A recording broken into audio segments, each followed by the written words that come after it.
Tungod sa aton mga intensyon, magasugod kita sa aton selebrasyon sa ngalan sa Amay, sa anak sang Espiritu Santo, Amen. ang Ginoo yara sa inyo. Kagyaraman sa imo. Agud na mangintakos kita sa pagselebrar sa Santos nga Misa, ilalahon naton nanay ang aton mga sala. Tanan, nagakonfessar Ako sa Dios nga makagagahom sang tanan. Kag sa inyo mga utod, kay nakasala ako matuod sa unahuna, sa pulong, sa buhat, sa pagpatumbaya, sa konsala, sa kundako nga tud nga sala. Busa nagaampo kay Santa Maria Berhen gihapon, sa tanan nga mga les kag mga santos, kag sa inyo mga utod, igampo ninyo ako sa aton Ginoong Dios. kabay nga maluoy sa aton ng Dios nga makagahom kag sa napatawad na aton mga sala. Tuiti ang kita niya padulong sa kabuhi nga walay katapusan. Amen.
Himaya sa Diyos sa kahitasan.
Mga muyo kita, o Diyos nga manamay, imo gintingob ang bugos mo nga mga kasuguan sa pakigugma sa imo, pagsaamon isig katawo, itugot nga matuman namon ini nga mga sugo, agod madangat namon ang kabuhi nga dayon, na pangayo namin ini sa imo, pagi ka Heso Kristo imo, anak agamon Ginoo, nga nagakabuhi kag nagahari upod sa imo sa kaisahan sang Espiritu Santo, Dios sa tanan ng mga tuig, sang mga katuigan. Amen.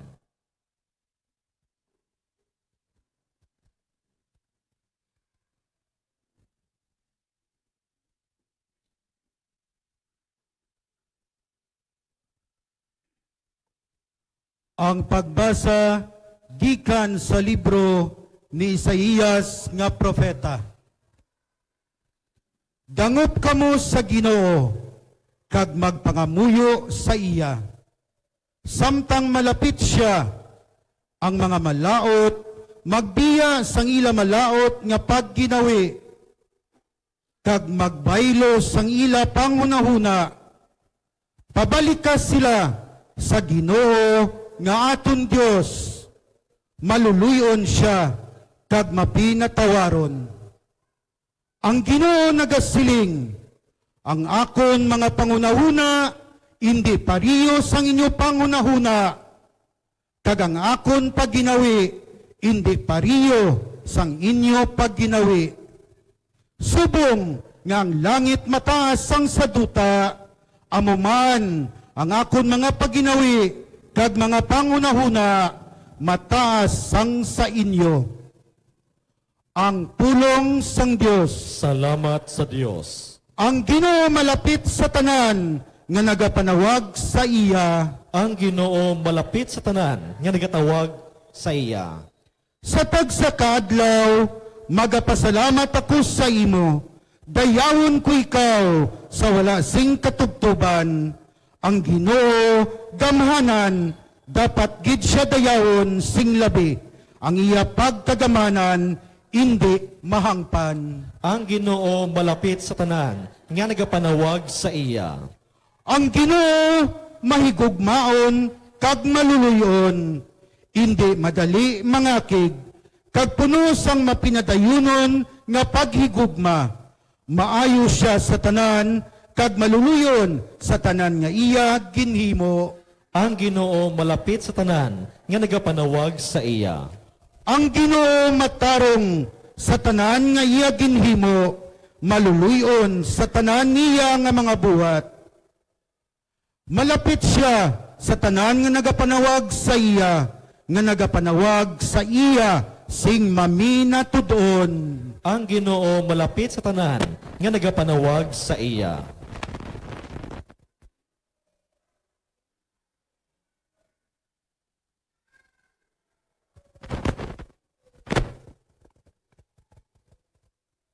Pagbasa gikan sa sulat ni Pablo sa mga taga-Filipos. Mga utod, dako gid ang akon handom kapag laom, nga hindi gid mahuyan, kundi sa tanan nga tion, labi na gid karon, magmaligon, agod sa akon bugos nga kaugalingon, mapadunggan ko si Kristo. Bisan mabuhi ako o kun mapatay. Ano bala ang kabuhi? Para sa akon, ang pagkabuhi amo si Kristo, kag ang kamatayon, nagadala sing dako, panga kaayuhan. Pero kung sa akon pagkabuhi, makahimo pa ako sing kaayuhan sa akon pag-alagad. Hindi ako makaibalo kung ano ang akon pilion. Nabutang ako sa tunga-tunga. Luyag ko kuntani nga magtaliwan sa sini nga kabuhi, kag magpakigupod kay Kristo. Kaya mo ini ang labing maayo, ugaling tungod sa inyo, labi pa kakinanglanon nga magkabuhi ako.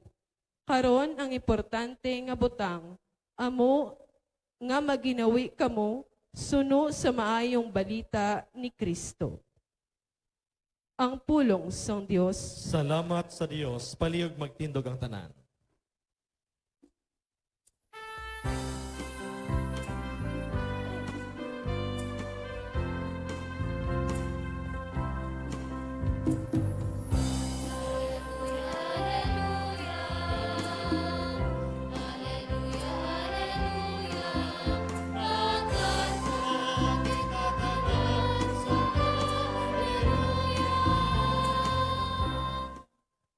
Buksi ang amon tagipusoon o Ginoo.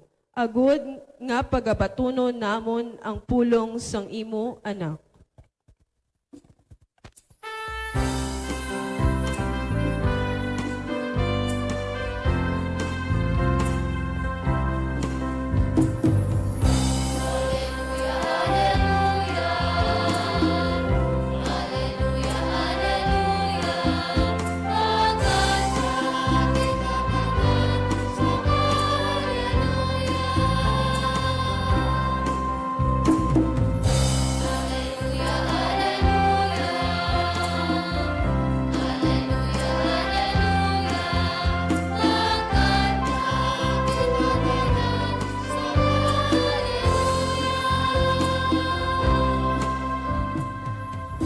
Ang Ginoo yara sa inyo. Kagira man sa imo. Balasahon gikan sa Santos nga Ebanghelyo suno kay San Mateo.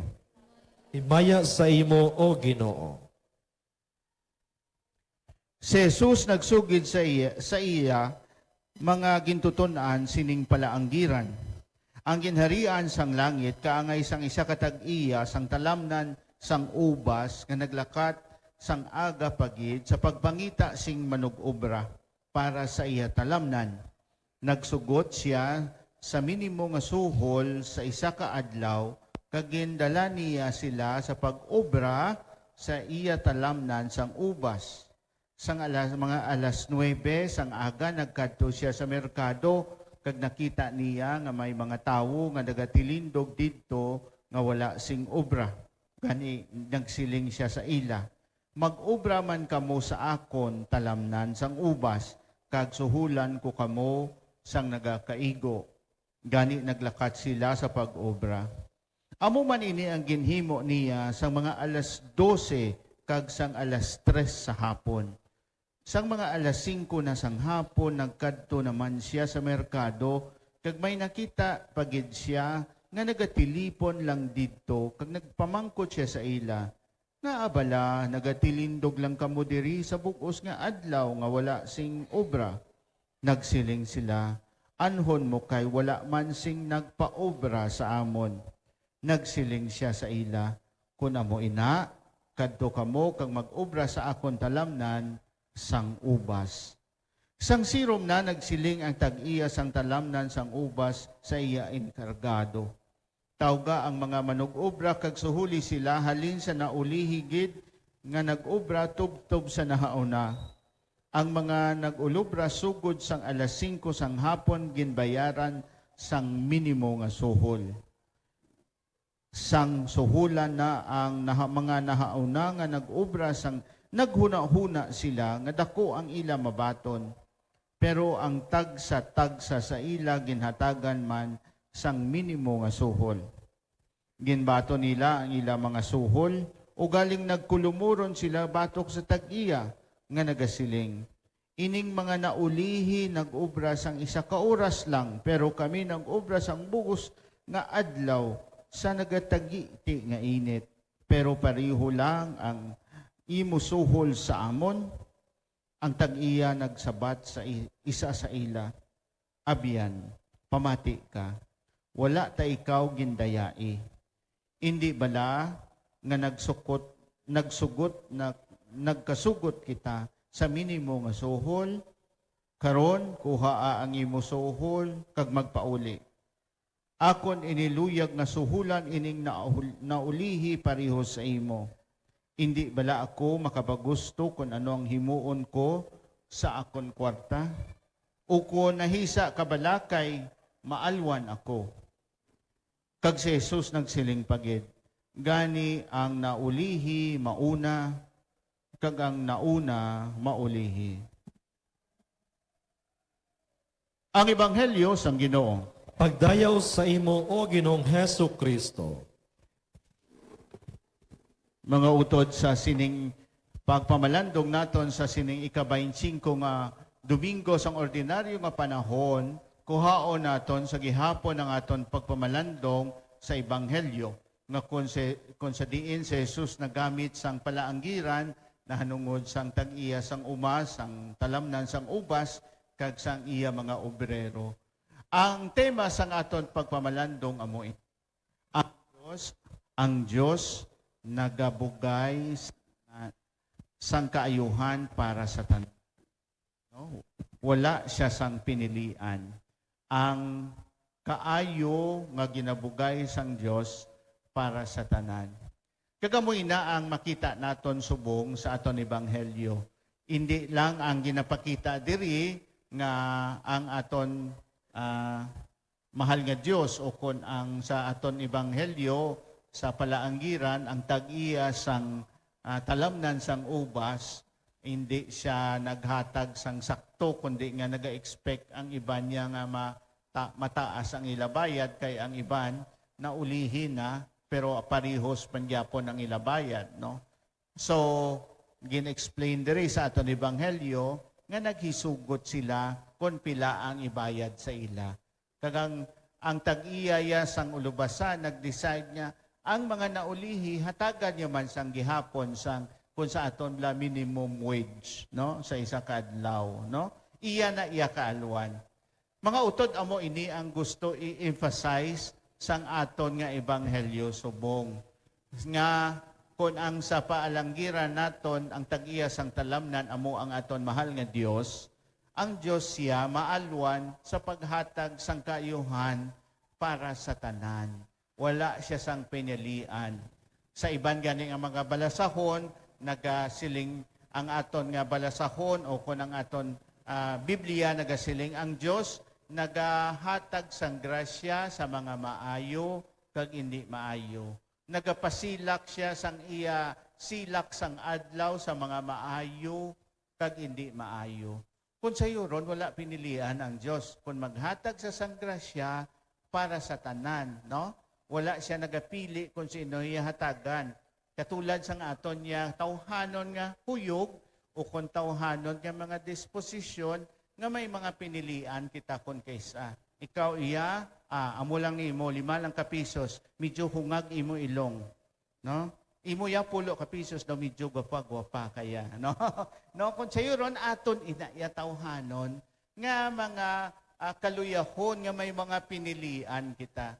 Ang aton ebanghelyo, ang aton pagpamalandong subong, nagapatungod kag nagahatag sa aton sang leksyon nga ang Dios nagahatag sang salama para sa tanan, para sa kaayuhan naton.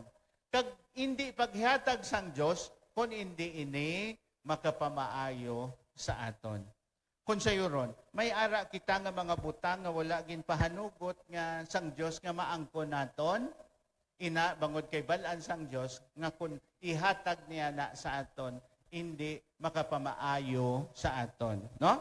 So kung sayo ron, sa langas-langas nga istorya, Ginoo nga ang sa pag-ulan sang mga mataas sang ilong wala gid ako ya kahingagaw, no? Dapa gid ang ilong ko nga daw pinapa nga luya, no? Kundi himuon tataho, no? Hindi Kung sayo ron, sa langas-langas lang nga istorya, amo ina, no? Nga adapa ang imo ilong. Kay, basi nga po nagtaas ang ilong mo, ano ka nagidayhan? Kahambog, no? So ang Diyos, no, nagahatag sa aton kung ano ang makapamaayo sa aton. Kung sayo ron, generally, ang Diyos nagahatag para sa tanan, para sa aton kaayuhan. Kita lang iya, katulad sang mga obrero, ang nagareklamo, nga, Lord, nga, akin hatagan mo to sa iya mo niho, ako yawa ay, no? Kay kung ginhatag sang Diyos sa imo to, basi hindi makabulig sa imo relasyon sa isig katawo, o kung hindi makabulig sa imo relasyon sa Diyos. Gani nga, amoy iniya, pinasahi, ang lain iya ginhatag sang Diyos sa imo. Kagano ang pagpanghangkat sa aton? Ang pagpanghangkat sa aton nga bulong sang aton kahisa, no? Kay ti amo na ang naga put down sa aton, no, ang aton kahisa. Kay ti permi naton makita katulad man sining obrero, nga Lord nga amo na iyaya ako no ayaw, no? Ang bulong nga sa kada adlaw nga tanan talupang do naton nga biskan wala man kita to pareho sang aton kaingon balay, ginhatagan man kita sang Dios sa mga grasya nga ayhan wala man kaingod balay, no? O kung sa aton isig katawo. So kung sayo ron ang pagpanghangkat sa kada adlaw sa aton kaugalingon, sa kada adlaw nga tanan, sa aton pagpangamuyo, nga matalupang danaton, kung ano ya ang mga bugay nga ginhatag sang Dios sa aton. Kag ipangamuyo naton sa isa kag isa, sa aton tanan, nga mangin kontento kita kung kag mapinasalamaton kung ano ya ang ginbugay sang Dios sa aton sa sina nga adlaw ukon sa sining sa aton kabuhi. Kag paagi sina no mangin makahulugan ang aton kabuhi, no? Asasan okay mo ya i-compare mong imo kaugalingon sa iban, hindi gid mangin matalunsay imo kabuhi.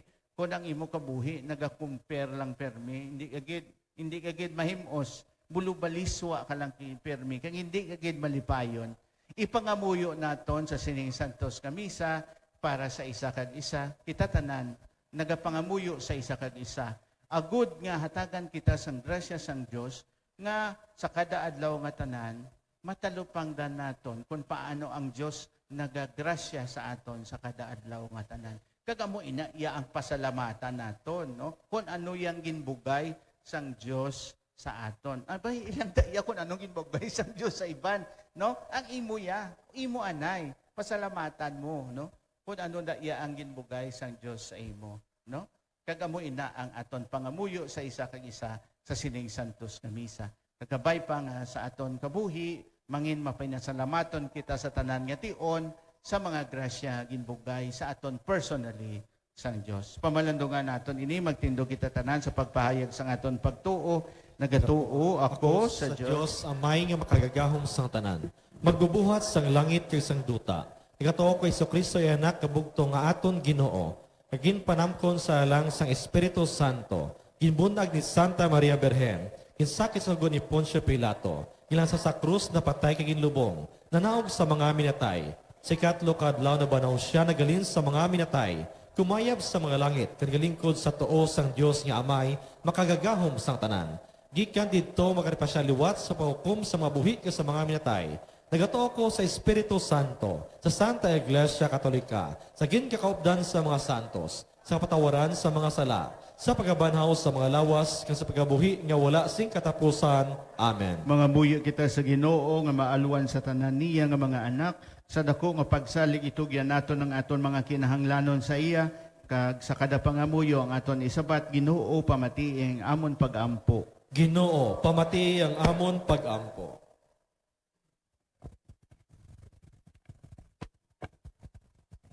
Sabay pa nga ang mga pangulo sang simbahan, gobyerno, panimalay kag pagtulunan, mangin maayo nga mga manug-obra para sa ginharian sang langit. Mga muyo kita. Ginoo, pamati ang amon pag-ampo. Sabay pa nga sabton sa mga komunidad ang pangagda sang Ginoo. Mag-obra man kamo sa akon talamnan sang ubas. Kag magbuylog sila sa misyon sang simbahan nga magbantala kag magpanaksi sa maayong balita. Mga muyo kita. Ginoo, pamati ang amon pag-ampo. Sabay pa nga ang mga Pilipino makakita gid sang olobrahan, agud mabuligan nila ang ila kaugalingon, kag mapabutwas ang ila panimalay sa kapipitan. Mga muyo kita. Ginoo, pamati ang amon pag-ampo. Sa pagsaolog namon sang National Seafarers Day, kabay pa nga magpangamuyo kami para sa mga marinero kag sa ila mga pamilya, agud nga amligan sila sang Ginoo kag palig-unon ng ila pagtuo, paglaom kag paghigugma. Mga muyo kita. Ginoo, pamati ang amon pag-ampo. Kabay pa nga ang mga migrante nga Pilipino, ang mga diaspora nga Pilipino, mangin instrumento sang pagpalapnag sang ebanghelyo, paagi sa ila mapainubuson, kag maalwan nga pag-alagad sa Dios kag sa mga tao. Mga muyo kita. Ginoo, pamati ang amon pag-ampo. Kag sa hipos, iupod man nato ng aton personal nga intensyon. Mga muyo kita. Ginoo, pamati ang amon pag-ampo.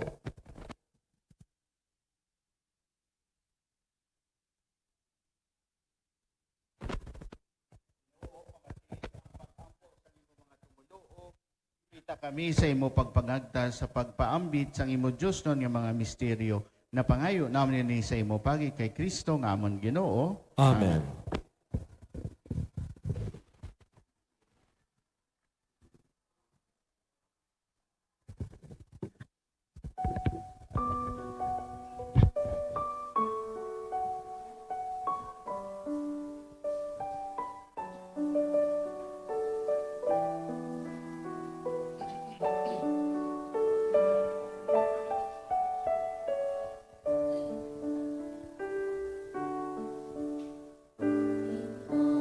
Omnibus amore, in omnibus servire, in omnibus amore, et servire, Dominor in everything love and serve the Lord.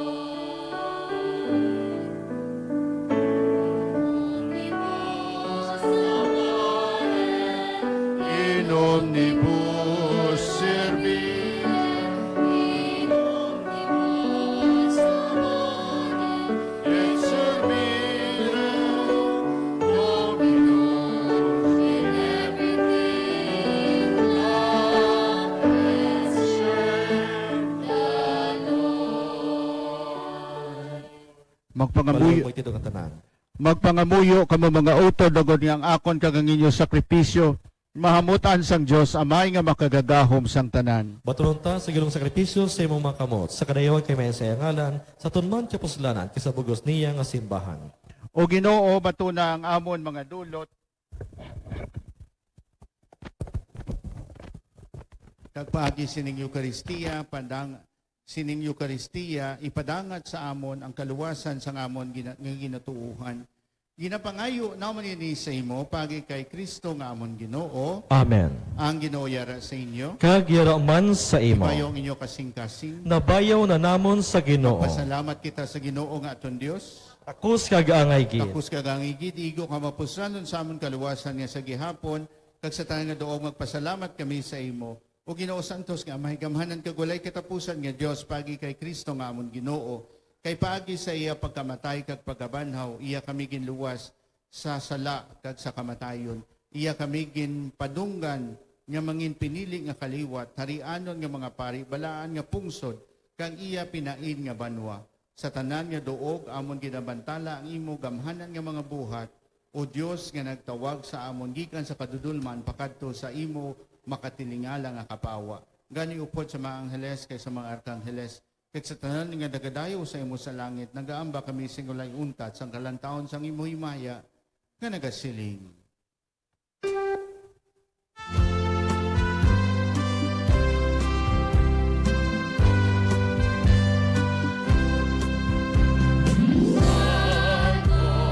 Santo, Santo ang Ginoo, Diyos na labing kaptanan, agay dapat simbahon.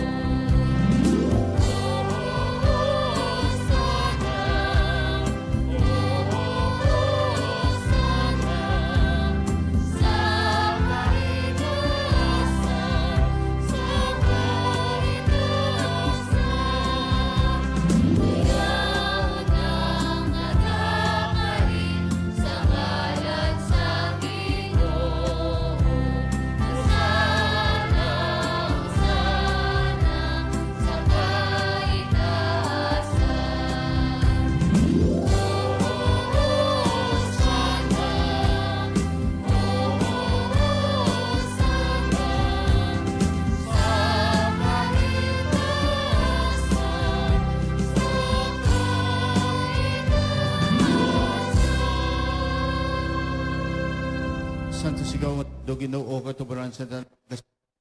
Gani ipadalangin mo espiritu sa pagpasanto sa ini mga dulo, tagod nga mahimo ini para sa amon, lawas kay dugo sa among Ginoong sa Kristo. So wala pa siya gintugyan sa kamatayon nga ginabubuton, ay ginkuha ang pamihak-pihak ang tinapay nga nagapasalamat sa imong sining. Kamot kag magsining. Kay ni mo nga akong lawas kay gatugyan para sa inyo.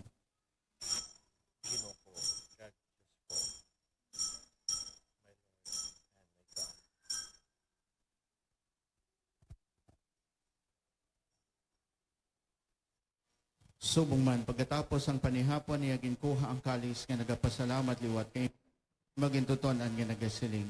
Makuha kamutanan ka maginom sa sining kalis kay nimong kalis sa akong dugo, ang dugo sa pagkakagulay katugtanan ngayon para sa inyo kag para sa tanan sa kapatawaran sa mga sala.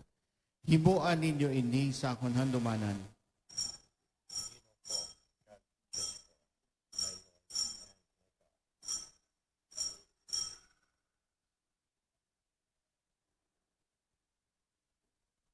Ang misteryosong pagtuo.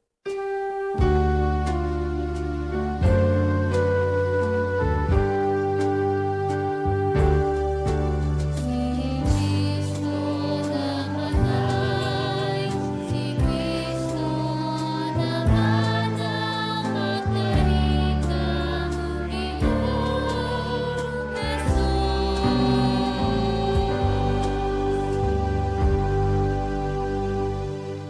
Gani amay amon ginahalad sa imong tinapay sang kabuhi kagining kalis sang kaluwasan sa pagsaulog namon sang handumanan sa pagkamatay kapag abanhaw sang imo anak. Nagapasalamat man kami sa imo kay mo kami ginkabig ang mga tapos sa pagatubang hag sa pagalagad sa imo sa sining sakripisyo. Nagapakiloy kami nga ang Espiritu Santo magpahiusa sa amon nga nagaambit sang lawas kag dugo ni Kristo. O ginuodom dumangi mo simbahan na nalapdag sa bugo sa kalibutan. Himbita sa pagigugma upod sa amon sa tupapa nga si Francisco. Sa amon obispo nga si Jose Romeo kag sa tanan nakaparian. Dumduma ang mga sakop singa mong katilingban nga nagtaliwan nga may paglaom mamabanhaw sila. Dumduma ang tanan na nagkalamatay sa imo pagkaabian. Matunan sila sa pagtanaw sa imo mahimayaon nga nawong. Kaluoy man kami, diri karon nga gatambong, agud nga maambit namon ang kabuhi nga wala sing katapusan.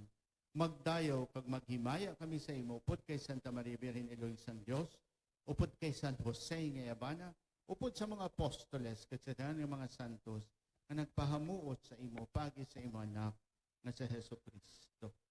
Pagi sa iya, upod sa iya, kadara sa iya, ginahatag sa imo Dios amay nga makagahog sa kaisahan sang Espiritu Santo ang tanan nga dungog kag himaya sa tanan ng mga tuig sang mga katuigan.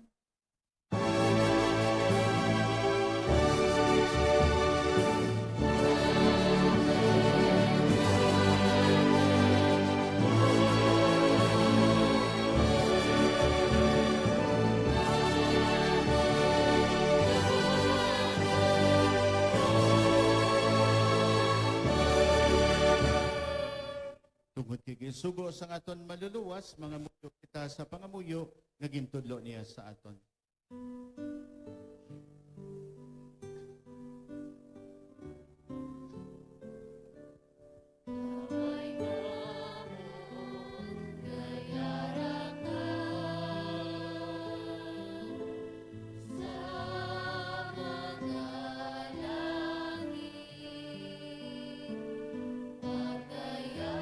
Pagkayamon ng iyong ngalan,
Luson mo kami o Ginoo sa tanan na kalautan.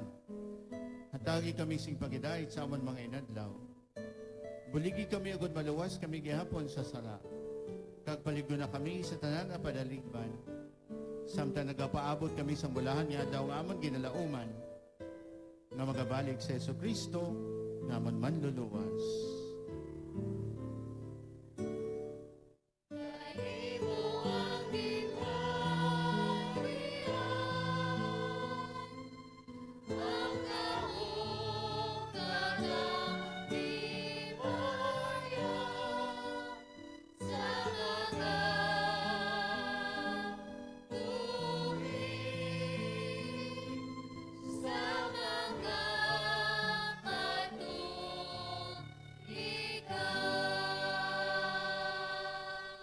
O Ginoong Kristo, ikaw nagsilig sa mga apostoles sa pagkidahit kinabilin ko sa inyo. Akong pagkidahit kinabilin ko sa inyo, hindi pagtamdang ang mga sala, kundi pagtuo sa imong simbahan. Nasusay mga siling at agay sa pagkidahit ko pag-iusa. Ikaw nga nagkakabuhi kinagahari sa tanan ng mga tuig sang mga katuigan. Amen. Pagkidahit sa Ginoo yarang yapon sa iyong tanan. Kagyaraman sa imo. Tagay kita sa tanda sang pagkidahit.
Iyari si Kristo, ang Kordero sang Diyos, nga nagawala sa mga sala sang kalibutan.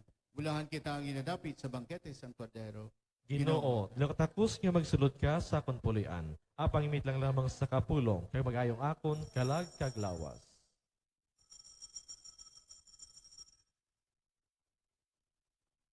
Ang lawas ni Kristo, Amen.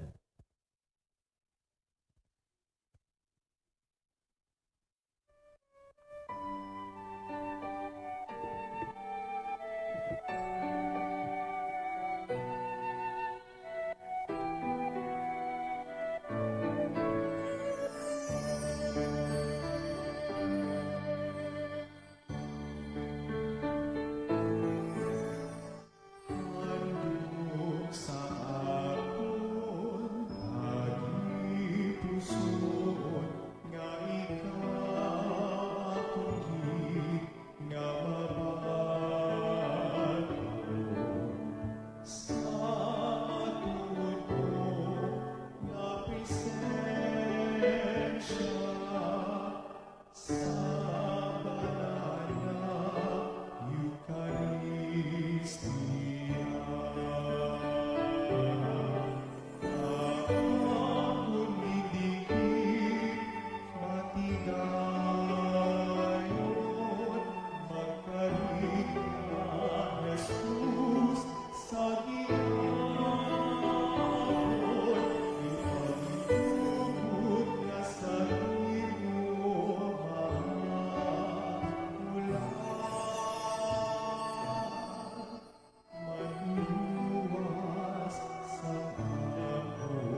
Palihog magtindog ang tanan. Mga muyo kita, o Diyos nga mo namay, imo kami ginsagod sang imo sakramento, itugot nga paagi sa imo dayon nga pagbulig, mahangpan namon ang imo mga misteryo, kag sa amon paginawi, maangko namon ang bunga sang imo pagtubos sa amon. Napangayo namin ni sa imo, pagi kay Kristo, nga amon Ginoo, Amen. Palihog maglingkod sa makadali para sa mga pahibalo.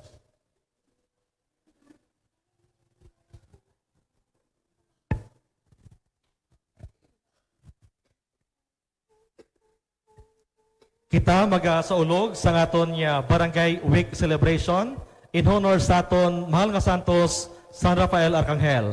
Susugod subong gabi magapatigayon ang Barangay Council upod man ang aton nga Chapel Council sang mga activities diri sa aton nga barangay ini sa paghatag naton sang duag sa palabuton nga kapistahan sang mga Arkangeles, San Gabriel, San Miguel, kag si San Rafael. So ang kapistahan ni San Rafael kag sang duha pa ka Arkangeles sa September 29. So gani aring aton mga activities diri sa aton nga barangay. So nagsugod ang aton nobena sang September 20. So ina kada alas 6 ang gabi sa gabi diri sa aton nga chapel. So ina tub-tub September 28. Kag subong man sa September 29 magapatigayon sang prosesyon sa aga alas 7:30 sa aga palibot diri sa aton nga barangay sang imahe ni San Rafael Arcangel. Kaya pagkatapos sina mag-celebrar kita sang Santos nga Misa, ang aton celebrante ang mismong aton Kura Paroko, Reverend Father Jose Alberto Guillen. So gani, updan naton ining selebrasyon para sa padungog naton sa aton mahal nga Santos San Rafael Arcangel. Ang kapangalan sa aton nga barangay. So ini aton nga celebrar every 29th of September sa kada tuig and thereafter. So ini natigayon tungod nga gipasaran sang Barangay Council sang ordinance nga aton celebrahon man ang kapistahan ni San Rafael as Barangay San Rafael Day. So gani sa liwat sa September 29 upod kita sa padungog sa aton mahal nga Santos San Rafael Arcangel. Madamo gid nga salamat. Palihog magtindog ang tanan. ang Ginoo yara sa inyo. Kag yaraman sa imo. Kakamutanan, bendisyonan sa mahagahong nga Dios, ang Amay, ang Anak, ang Espiritu Santo. Amen. Lakat kita sa pagidait, tapos naton Santos nga Misa. Salamat sa Dios. Mayong gabi sa inyong tanan.